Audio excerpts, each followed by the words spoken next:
Bienvenue dans un tutoriel de RoboJax. robojax.com. Cet écran utilise ce module I2C qui est fixé à l'arrière de celui-ci. Nous n'avons pas à connecter tous ces fils. Pour le connecter et l'utiliser, il suffit de connecter ces 4 broches avec 4 fils. Les 4 fils ont été louches comme SCL qui est le signal clock. Ensuite, nous avons SDA qui est la broche signal data. Ensuite, nous avons VCC qui sera connecté à 5V. Ensuite, nous avons l'impression GND qui sera connectée au négatif ou au solde Arduino. Le contraste de l'affichage peut être ajusté à l'aide de cette résistance variable ou d'un potentiomètre. De là, vous pouvez éteindre ou allumer le rétroéclairage en retirant ce connecteur. À part ça, il n'a rien d'autre. Très simple. C'est le schéma de câblage. Pour VCC, cette broche est connectée à 5V. Nous allons connecter la broche GND à la broche GND ici. SDA est connecté à A4 et SCL est connecté à A5. Ici, j'ai connecté les fils selon ce schéma et utilisé la même couleur pour les fils. SDA les fils gris est connecté à A4. SCL le fil violet est connecté à A5. VCC le fil blanc est connecté au 5V. Et puis GND le fil marron est connecté à la broche GND. Broche I2C pour d'autres cartes Arduino. Nous utilisons le protocole de communication I2C, cela utilise la bibliothèque filaire fournie par Arduino. Les broches pour I2C sont différentes pour différentes cartes Arduino. J'utilise Arduino Uno. De plus, pour Arduino Ethernet, la broche A4 est SDA et la broche A5 est SCL.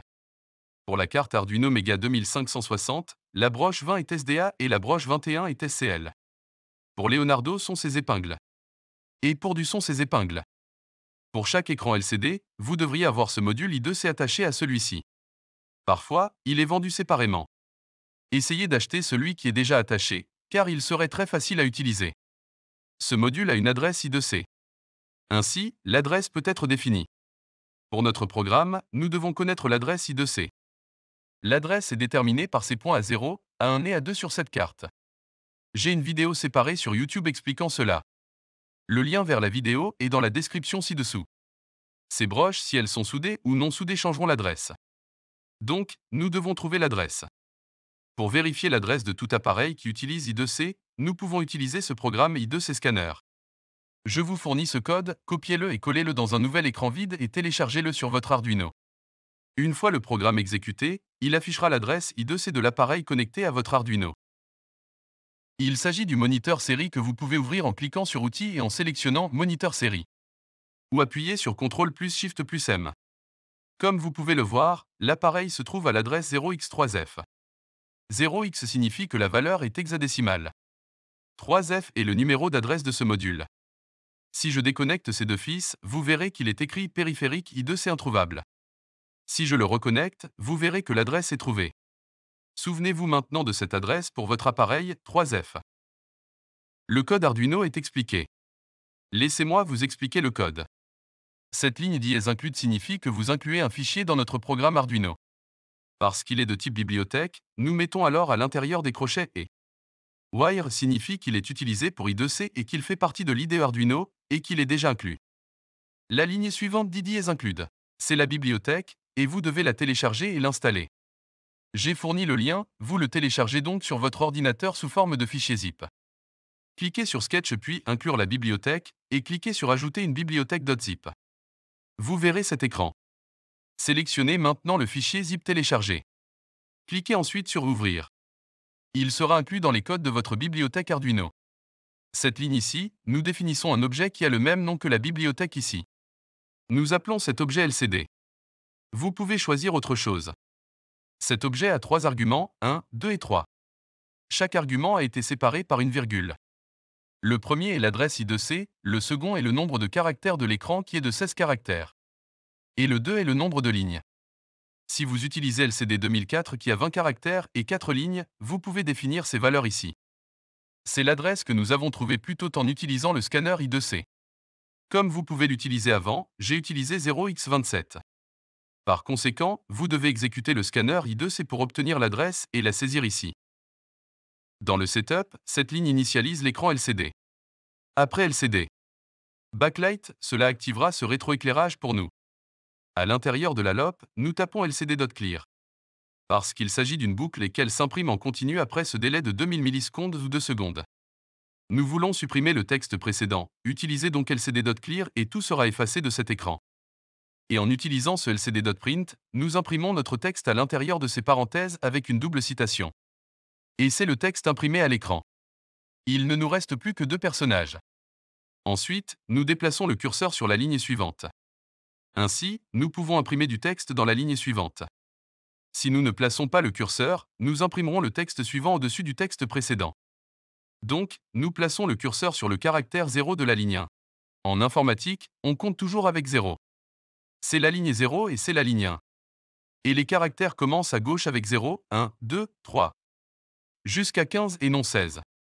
Donc, de 0 à 15 nous avons 16 caractères. Ainsi, 0 signifie les caractères 0 de n'importe quelle ligne. Mais 1 fait référence à la ligne 1. Nous avons la ligne 0 et la ligne 1. Donc, nous plaçons le curseur sur le caractère 0 de la ligne 1. En informatique, on compte toujours avec 0. C'est la ligne 0 et c'est la ligne 1. Et les caractères commencent à gauche avec 0, 1, 2, 3. Jusqu'à 15 et non 16. Donc, de 0 à 15 nous avons 16 caractères. Ainsi, 0 signifie les caractères 0 de n'importe quelle ligne. Mais 1 fait référence à la ligne 1. Nous avons la ligne 0 et la ligne 1. Démonstration de comptoir. J'ai fait quelques changements ici dans le code.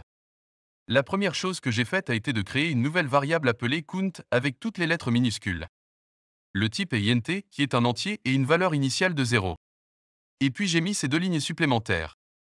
Il dit de régler le curseur sur 13 et 1. C'est donc le caractère 13, puis la ligne 1. Il imprime le count qui sera initialement 0. Après ce temps d'attente. Ajoutez un de plus au count. En programmation, il est appelé incrément de 1. Maintenant, permettez-moi de le réinitialiser. En appuyant sur ce bouton. Donc, il commence par 0 et quand les boucles vont au début, tout cela s'affiche. La première fois, il affiche 0, puis il devient 1, 2, 3 et ainsi de suite. Comme vous pouvez le voir, le nombre ne fait qu'augmenter. Le compte est incrémenté toutes les 500 millisecondes ou demi-secondes. Si je veux accélérer le compteur, je peux taper 100 millisecondes. C'est 10 fois par seconde. Cette fois, ce sera plus rapide. Voyons quand il atteint la valeur maximale. Maintenant, ça va très vite, et vous ne pourrez pas le lire. Donc, le meilleur serait 500. Parce que j'ai mis la valeur initiale à 0, cela a commencé par 0. Si je le définis sur 700 et que je télécharge le code, il commencera par 700. Ensuite, il l'incrémentera pour nous. Maintenant, il a commencé à partir de 700 et augmente le nombre. Je voulais vous dire que vous pouvez mettre votre variable. Et l'affichage quelle que soit la variable. Disons que si vous avez une tension ou une température à afficher, vous pouvez le faire comme ceci. Démonstration avec résistance variable.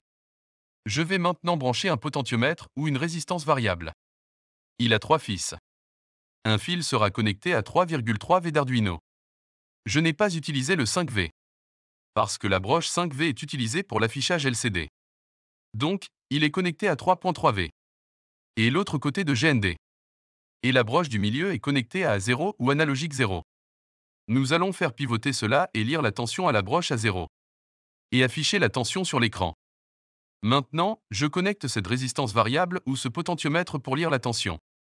Ces deux fils, le côté gauche est connecté à la broche GND. Donc, s'y tenir comme ça. Je vais connecter le fil de gauche au GND. Le fil de droite à 3.3 V et le fil du milieu à 0. Maintenant, j'ai changé le code. C'est le même code qui est disponible pour le potentiomètre. J'ai utilisé Analog Read avec A0 ou Analog 0. Parce que nous l'avons connecté à A0. Ce vert. Nous lisons la valeur et la stockons dans cette variable povalue. Cette ligne la convertit en tension. Le povalue est compris entre 0 et 1023. Il s'agit de la valeur calculée basée sur la valeur calculée en tant que tension et stockée dans la variable voltage avec le type float. Cette fois, nous imprimons le mot tension et cette ligne l'imprime. Après que nous imprimons la valeur de tension réelle et la lettre V. Nous avons donc 3 informations sur cette ligne. Cette section est responsable du texte voltage ici. Après que j'ai envoyé le curseur au personnage 9. Si vous le comptez 0, 1, 2, 3, 4, 5,6, 7, 8, 9. Puis 1. 1 signifie cette ligne et 0 signifie la ligne au-dessus. Et la tension qui est calculée ici est affichée ici. Après ça si on compte 10, 11, entre 12 et 13. J'ai placé le curseur sur le caractère 13 et la ligne 1. Et nous imprimons ce V, c'est du texte. Donc ça a l'air sympa. Permettez-moi maintenant de tourner ce bouton.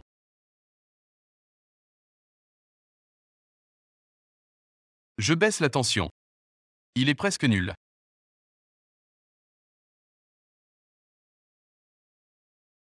Maintenant, tournez-le lentement dans l'autre sens, et parce que je l'ai connecté à 3,3 V, la tension maximale que nous lisons est de 3,3 V.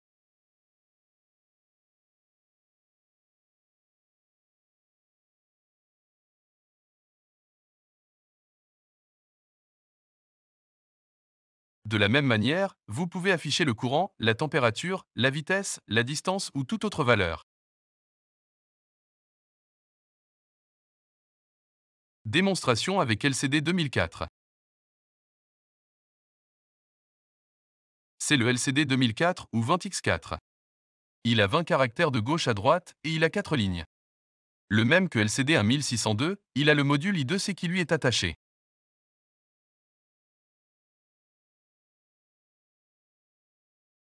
Le câblage est exactement le même que le 1602. Je viens d'insérer ses fils et il s'allumera. Et à partir de là, nous pouvons éteindre le rétroéclairage. Sous la lumière du soleil ou une lumière vive, vous pouvez le voir.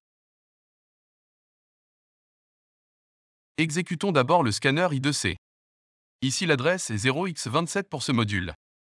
Ces points d'adresse ne sont pas joints entre eux mais pourtant ce module a une adresse différente de celle des autres affichages.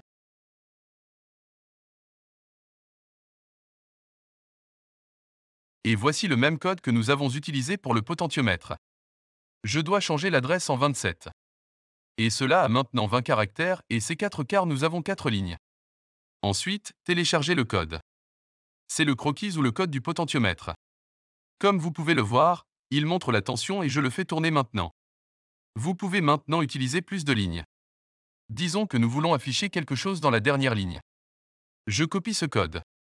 Et le mettre ci-dessous. Je le mets au caractère 0 et à la ligne 3. Et en imprimant le texte Text Inline 4. Téléchargeons-le. Maintenant, il est imprimé ici. Text Inline 4. Si vous voulez décaler le texte, par exemple si je tape 3, puis 1, 2, 3, ça part de ce T. En termes de couleur, c'est du bleu et vous pouvez également obtenir une couleur verte. Ouvrons maintenant d'autres exemples. Si vous cliquez sur Exemple, puis Liquid Crystal I2C Librairie Master, puis cliquez sur Blank Cursor. Changeons l'adresse en 3F. Téléchargez le code. C'est le clignotement du curseur. Pour activer le clignotement, nous créons une variable bool qui est de type booléen.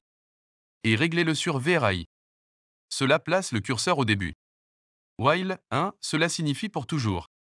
While à l'intérieur de la loupe et c'est un type de boucle.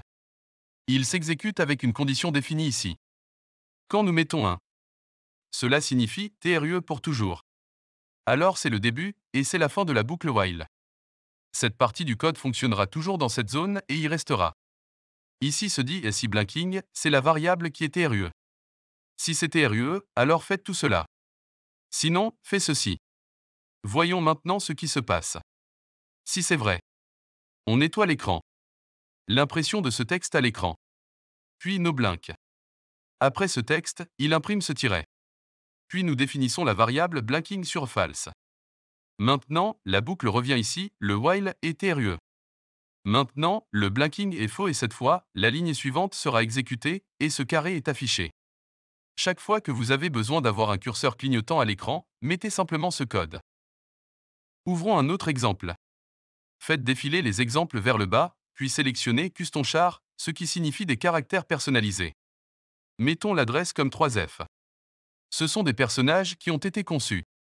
Par exemple, cloche, nous devons régler tout cela. Pour note, pour horloge, cœur, etc. Voyons comment ils sont affichés. Après avoir défini l'adresse I2C, dans le setup, nous avons lcd.begin, initialise la bibliothèque. Puis allumez le rétroéclairage.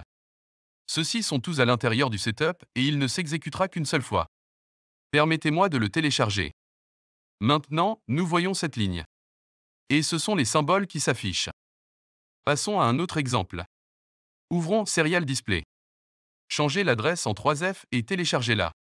Ce code utilise un moniteur série et tout ce que vous entrez dans le moniteur série, il sera affiché à l'écran ici. Alors comment ça marche, c'est ça. C'est le LCD.Begin. Le rétroéclairage. Ensuite, il initialise le moniteur serial à 9600 baux. Après qu'à l'intérieur de l'installation. Démonstration avec résistance variable. Je vais maintenant brancher un potentiomètre ou une résistance variable. Il a 3 fils. Un fil sera connecté à 3,3 V d'Arduino. Je n'ai pas utilisé le 5V. Parce que la broche 5V est utilisée pour l'affichage LCD. Donc, il est connecté à 3.3V. Et l'autre côté de GND. Et la broche du milieu est connectée à 0 ou analogique 0. Nous allons faire pivoter cela et lire la tension à la broche à 0. Et afficher la tension sur l'écran. Cette ligne écrit sur l'écran LCD. Il dit serial.read. Cela lit la valeur. Rappelez-vous que nous utilisions serial.write. Maintenant, quoi que nous tapions sur le moniteur série, il sera imprimé sur l'écran LCD en utilisant lcd.write. Permettez-moi d'ouvrir le moniteur série en cliquant sur cette icône ici.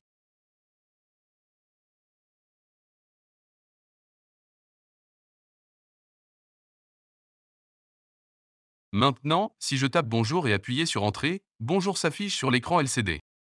Et j'ai tapé mon nom Ahmad et appuyé sur entrée sur mon clavier, il s'affiche maintenant sur l'écran LCD. C'est très simple et il l'imprime sur la première ligne. Mais vous pouvez le modifier pour l'afficher sur l'autre ligne. C'était juste un exemple pour obtenir des informations du moniteur série. Et affichez-le ici. Merci d'avoir regardé.